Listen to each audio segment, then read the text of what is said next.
Hello everyone, welcome to study squad. I am Shivani Chauhan. इस video में हम लोग देखने वाले हैं क्लास 8 हिंदी की बुक का चैप्टर 18 टोपी। और जो चैप्टर टोपी है उसका ये पार्ट 2 है। इससे पहले हमने पार्ट 1 में काफ़ी सारा चैप्टर कवर कर लिया था। अब आगे का यहाँ तक का चैप्टर हम लोगों ने कवर कर लिया था कि वो राजा के महल के पास आकर के बैठ गई, वो टोपी पहन के चिड़िया। तो फिर आगे राजा की इतनी आओ भगत कर रहे थे सब लोग, तो उसको देखते हैं। उसी वक्त राजा अपने चबूतरे पर, जब वहाँ पर जाकर के पहुँची थी ना चिड़िया, तो तभी राजा अपने चबूतरे पर बैठे हुए थे और मालिश वगैरह जो भी है करवा रहे थे। तो चबूतरे पर टहलुओं से खुली धूप में फुलेल की मालिश करवा रहे थे, तो वो भी मालिश करवा रहे थे अपनी। राजा उस वक्त अधनंगा बदन और नंगे सिर था, तो नंगे सिर था और अधनंगा बदन था राजा का उस समय पर। एक टलहुआ सिर पर चंपी कर रहा था, तो दूसरा हाथ पांव की उंगलियां फोड़ रहा था, मतलब वो चटका रहा था, होता है ना, तो वो कर रहा था एक इंसान। तो तीसरा पीठ पर मुक्के मार रहा था, तो चौथा पिंडली पर गुद्दी काट रहा था। तो मतलब बेसिकली जो मालिश होती है ना, पूरी तरीके से राजा की मालिश में सब लोग लगे हुए थे। गौरैया कुंजरे पर से चिल्लाई, तो कुंजरा मतलब आगे का जो स्ट्रक्चर है जहाँ पे वो बैठी थी, वहां से वो चिल्लाई, मेरे सर पर टोपी, राजा के सर पर टोपी नहीं, राजा के सर पर टोपी नहीं। तो इस तरीके से वो चिल्लाई कि राजा के सर पर टोपी नहीं है। मालिश करवाते राजा की नज़र गौरैया से टकराई। गौरैया के सर पर फुदनेदार टोपी देखकर उसकी अकल चकरा गई। वह तो लगातार रटे जा रही थी, मेरे सर पर टोपी, राजा के सर पर टोपी नहीं। तो राजा की नज़र उस गौरैया पे पड़ी और देखा कि उस गौरैया ने तो टोपी पहन रखी और राजा ने टोपी नहीं पहन रखी थी। अरे कोई मेरी टोपी लाओ जरा जल्दी, राजा दोनों हाथ से अपना सिर ढकते हुए चिल्लाया। तो एकदम से राजा चिल्लाया कि कोई मेरी टोपी लेके आओ।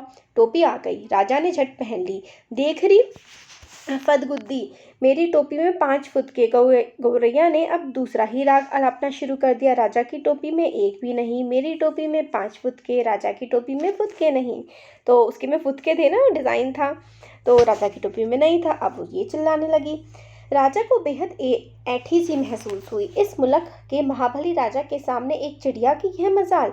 वह बुरी तरह बिगड़ गया। इस फुदगुदी की गर्दन मसल दो, पखने नोच लो, सिपाहियों देर ना करो। तो वो सिपाहियों को उसने ऑर्डर दे दिया कि ये जो है चिड़िया, इसको नोच करके ख़त्म कर दो।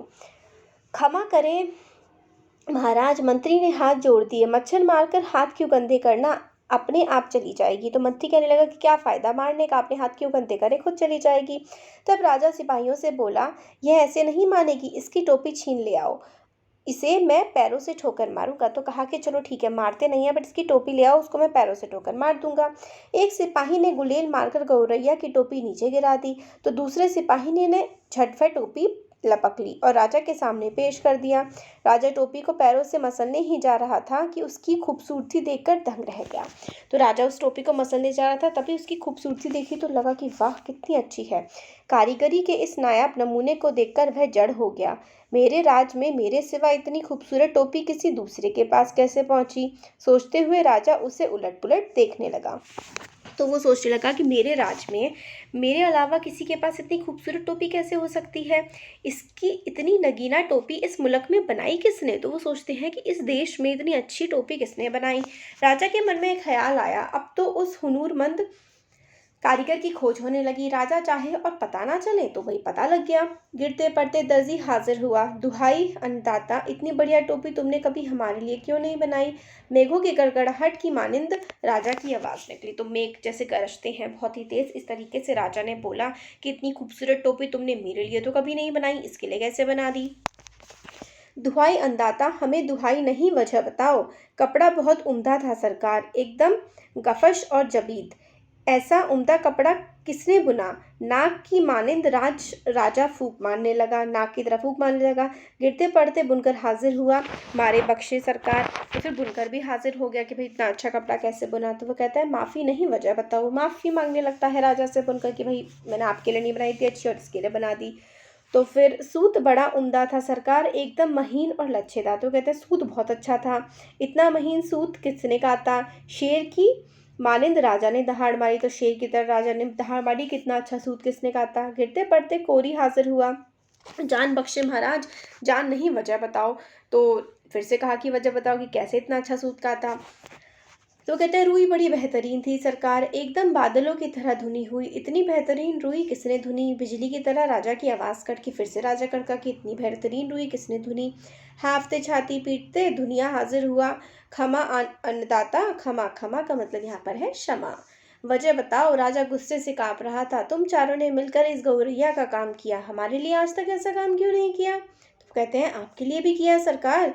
दुनिया ने ज़मीन पर लेटकर कहा आगे भी आपके लिए करेंगे। तो कहा दुनिया ने कि भाई आपके लिए ही किया है आज तक काम, आगे भी आपके लिए करेंगे। हमारे लिए अब तक तो जो काम हुआ है उसमें इतनी नफासत क्यों नहीं, मतलब इतना अच्छा क्यों नहीं था? अभय दान दे तो बोलूँ सरकार। दुनिया बोला चलो दिया। तो अभयदान मतलब क्षमा दे तो बोलो। बताऊं महाराज, इस गौरैया ने जो भी काम करवाया उसका आधा हिस्सा हमें देती थी, जिससे पास बहुत कुछ है। वह कुछ भी नहीं देता, इसके पास कुछ भी नहीं था, फिर भी आधा दे देती थी, इसलिए इसके काम में अपने आप नफाकत आ गई सरकार। दुनिया दंडवत पर दंडवत किए जा रहा था। तो मतलब लेटकर बोल रहा था कि मतलब इसके पास कुछ नहीं था, फिर भी अपना जो भी इसका था वो आधा हमें दे रही थी, इसलिए इसके काम में इतनी ज़्यादा खूबसूरती आ गई। और जिसके पास सब कुछ है वो हमें कुछ नहीं देता, इसलिए उसके काम में इतनी अच्छे से हम नहीं कर पाते। देख ले राजा, आंखों में उंगली उंगली डालकर देख ले, इसके लिए पूरे मोल चुकाए हैं, बेकार की नहीं है यह। गौरैया फिर चिल्लाने लगी। तो गौरैया कहने लगी बेकार। बेकार का मतलब होता है बिना पैसे के काम नहीं करवाया है, पूरी कीमत दे के करवाया है।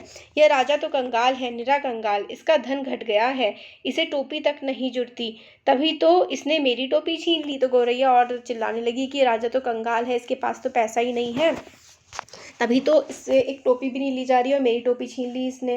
राजा तो वाकई अकबका गया था। एक तो तमाम कारीगरों ने उसकी मदद की थी, दूसरी इस टोपी के सामने अपनी टोपी की कमर सूरती।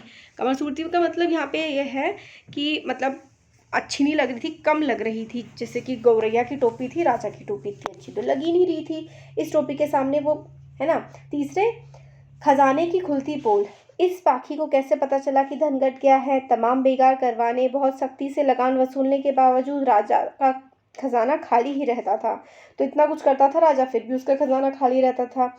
इतना ऐशो आराम, इतनी लश्करी, इतने लफाजमे का बोझ खजाना संभालता भी कैसे? तो इतनी मतलब होती है ना, इतने सारे कुक्स रख रखे हैं, तो सफाई वाले, तो सजावट वाले, इतना खजाना कैसे झेलता?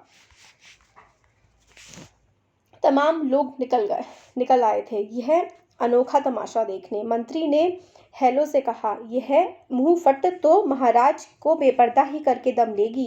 राजा तो बहुत घबरा रहा था, झट से बोल पड़ा, इसकी टोपी वापस कर दो। सिपाहियों से कहना मत, टोपी वापस करूँगा की और हवा में उछाल दी गई। गौरैया ने फिर से टोपी पहन ली और उड़ उड़कर कहने लगी, यह राजा तो डरपोक है, निरा डरपोक, मुझसे डर गया, तभी तो मेरी टोपी लौटा दी। तो पहले कहा राजा ने कि इसकी टोपी लौटा दो, और सिपाहियों से मत कहना। अब जैसे ही गौरैया को टोपी मिली तो वो चिल्ला चिल्ला के कहने लगी कि ये राजा तो बड़ा डरपोक है, बड़ा डरपोक है, इसने डर के मारे मेरी टोपी लौटा दी है।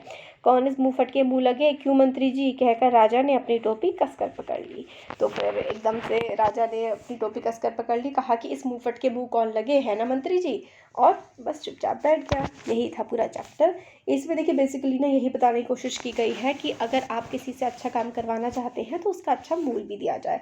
फ्री में काम जो होता है वो अच्छा नहीं होता है, और अगर किसी से प्यार से कह करके काम करवाया जाता है तो वो अच्छे से काम करता है।